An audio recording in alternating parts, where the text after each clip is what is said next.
Virgo horoscope for February 2020. Welcome, dear friends. This is your monthly horoscope for February if your sun or rising sign is in Virgo.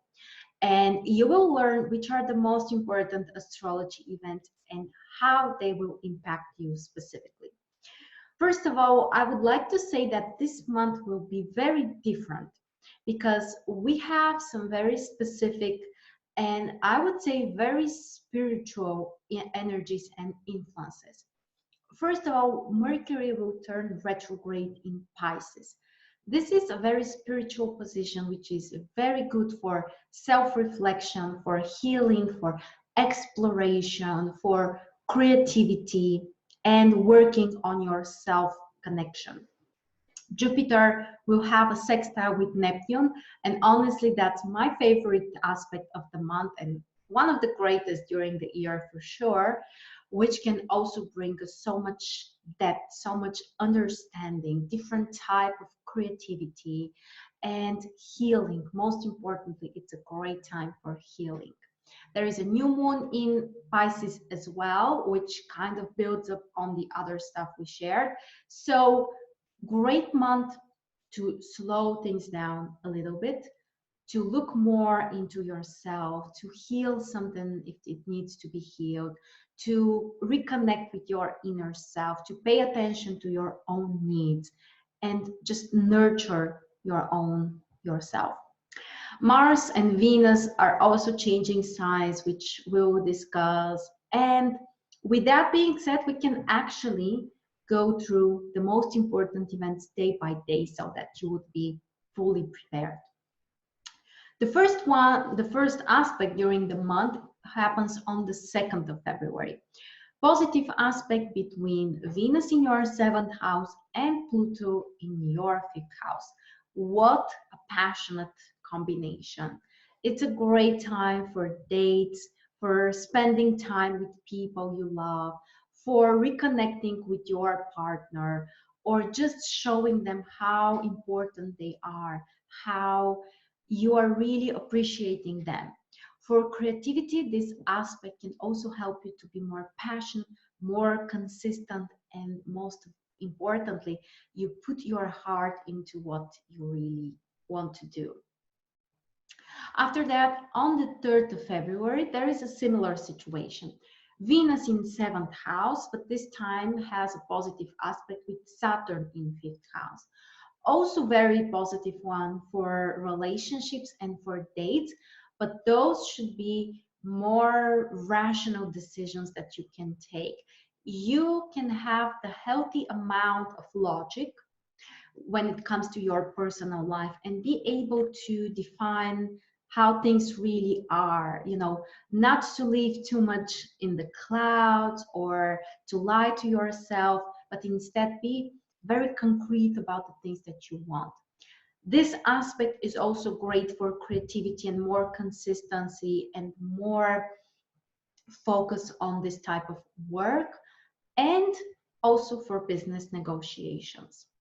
On the same day, the other event is that Mercury is moving to your 7th house. That's important because, first of all, Mercury is the ruler of your sign. And second of all, Mercury will be retrograde later during the month, again in your 7th house. So the main focus is relationships, communication, how you present yourself in front of others. And it's a great time actually to socialize, to meet, to share ideas with other people. After that, on the 5th of February, Mercury in 7th house has a positive aspect with Uranus in your 9th house. This is a great aspect which can bring more variety, some new ideas when it comes to your relationships, your partnerships, doing something exciting, surprising your partners, or doing something different and exciting together.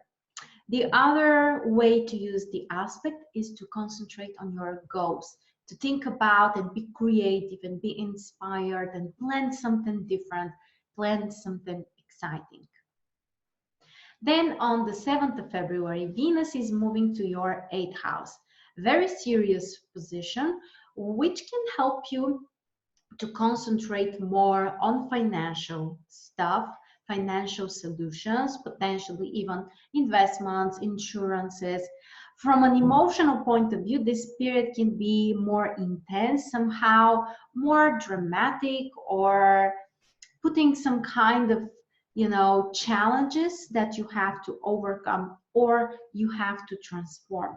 So overall, this position of Venus can make you a little bit more out of balance emotionally. So you have to put some conscious efforts to get back your balance. After that, on the 9th of February, there is a full moon which triggers your 12th and 6th house. The major themes of this full moon for you specifically are related to finding the balance when it comes to work and rest, and also when it comes to your health. Are you allowing yourself to get the rest that you need? Are you listening to your intuition? And this is a great time also to release some negative habits you might have, or to change something overall about your habits, about your daily routines, about the work-rest balance in your life. Later on the 16th of February, we have some of the most important things happening during this month. Of course, Mercury, which goes retrograde. Mercury will be in 7th house for you and will stay there for around 3 weeks. It will be retrograde. And this is a great time for exploration, to go deeper into something, to rebuild your relationship with your partner. Or maybe if you're single, then it's a great time to explore the deeper reasons. What's your deepest motivation? Do you really want to have a relationship? Or maybe not, or maybe you have certain blockages. When Mercury is retro, it allows us more to explore things on a deeper level, especially in such a spiritual sign like Pisces. So be extra careful when it comes to the material side of things. For example, no marriages, no signing important contracts. Even negotiations might be tricky and more challenging. But the positive way here, the positive manifestation, is to restart previous relationships, both romantic and business one. And on the same day, also Mars is moving to your 5th house. Mars is staying approximately 2 months in each sign. And that's another shift of the energy, of the focus of your energy. When Mars is in 5th house, you might focus your actions more on the things that you love, things you are inspired about, things that you enjoy doing. It could be more creative. It could be related to your romantic life, of course, and also children and anything else you truly love. Mars in 5th house also supports taking risks. So if you have been hesitating, if you should do something, and now you might be able to do it if it requires more courage and just ability to take some risks. Mars definitely supports that. Later on the 18th, the Sun is also moving to your 7th house, where it will be for the following month. And the Sun in 7th house definitely puts more focus on the relationship, on the romantic side of things, on generally how you connect to other people. Great time to explore this area, to realize some important things, to reassess something, maybe change something. However, keep in mind, for the first couple of weeks, Mercury is retro there, so probably not the best time for the brand new relationships to be started. And on the 20th of February, we have the other amazing aspect, my personal favorite, Neptune and Jupiter. In your case, they will trigger 7th and 5th house, which is absolutely amazing for love, for relationships, for more compassion towards the people that you love, and even for healing, especially If you need some healing on an emotional level, if you have been hurt in the past, and let's be real, most of us have been hurt in the past. So this aspect may allow you to understand the deeper meaning, to forgive, to let go, and just to open up your heart again. This is a great aspect also for falling in love, for more creativity, more inspiration, doing the things that you love, and just enjoying the process, enjoying your life. Then on the 21st February, Mars in 5th house in a positive connection with Uranus in your 9th house.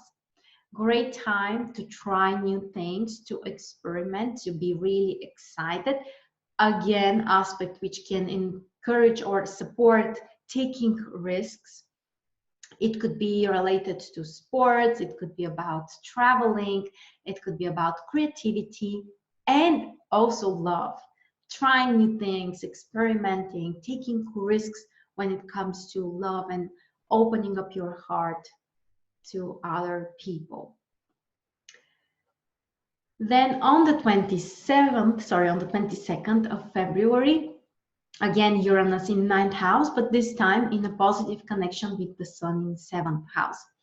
Wonderful aspect to change your goals, to reconsider something about them, especially if they're related to your partnerships or what you would like this area of your life to look like.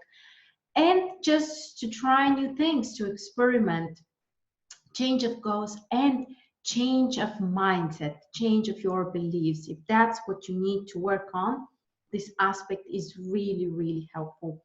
By the way, another way to use it is to learn, to explore different things, different ideas, including astrology. Even astrology can help you to see things from another perspective. So definitely a great time. After that, on the 23rd of February, there is a new moon in your 7th house. This new moon can allow you to try new things, to start a new cycle when it comes to your relationships. It could be recharging your own energy, the current relationship you have, or preparing yourself to attract a new one. Of course, we know that Mercury is retrograde, so probably the first couple of weeks will be more kind of, keeping you behind between the past and the current situation. But after all, this can be very enlightening and can help you to start a new cycle, to put the beginning of a new period when it comes to your relationships and partnerships with other people. And the other aspect on the 23rd is the square between Venus in 8th house and Jupiter in your 5th house. This is great if you would like to change something about your hobbies, about your love life. But keep in mind that first of all comes the frustration. So there is something you really want, but somehow you don't have it yet. And that's what motivates you to take some new steps, to take some new risks. You need to be cautious, of course, especially when it comes to financial plans and goals. But love can also be another area where you need maybe to change something about your goals or try new things. And on the 24th, the Sun in 7th house in a positive connection with Mars in your 5th house can allow you to be more inspired to do something with your partner, to do something that you truly love. For dates, especially for women, because Mars and the Sun actually both are symbolizing the masculine energy, the male figures in a woman's life. So this is absolutely great aspect for love, for dates, for being attracted by someone. So ladies, don't stay at home. Get out and open up your heart and take the emotional risk. Also, the aspect can allow you to do more of the things that you love, to express yourself, your own creativity through your actions. And the 25th brings conjunction between the Sun and Mercury in your 7th house. This is an interesting aspect that can keep or put a lot of focus on relationships and assessing the situation. You might realize that there needs to be some kind of change, or you may have a deeper, better understanding about this area of your life, why people are treating you this way, or what you need to change, or how you can heal the current situation, or even how you can help other people that you truly appreciate and value. So very spiritual, exploring type of aspect and bringing deeper understanding. The 26th, another aspect between Mercury in 7th house and Mars in 5th house. Thinking and taking action, that's what you can combine. New ideas or ideas from the past that other people may suggest you. And at the same time, it might include some risk taking. It could be great also for new dates, for especially meeting people you have been close with in the past. And also when it comes to creativity, you may have some great ideas and you may take action towards materializing them. And on the 28th, first of all, there will be a challenging aspect between Venus and Pluto. Venus in 8th house and Pluto in your 5th house can create lots of drama. So just be careful about that.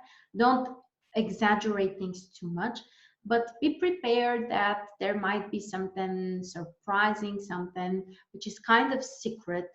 It can trigger your personal life, your emotions, your attachment, and also financial stuff. So be careful with those areas. At the same time, and the other aspect is between Mercury in your 7th house and Uranus in your 9th house. Great aspect for new ideas, looking at things from a different perspective, reconsidering something when it comes to your personal life and relationships, but also your future goals and plans. And with that, we have covered the most important events during February. Thank you so much for watching. Please let us know in the comments, what are you most excited about? And I would love to hear your thoughts about this Jupiter-Neptune aspect, which, as I shared, is the one I'm most excited about. Take care, and I'll see you very soon.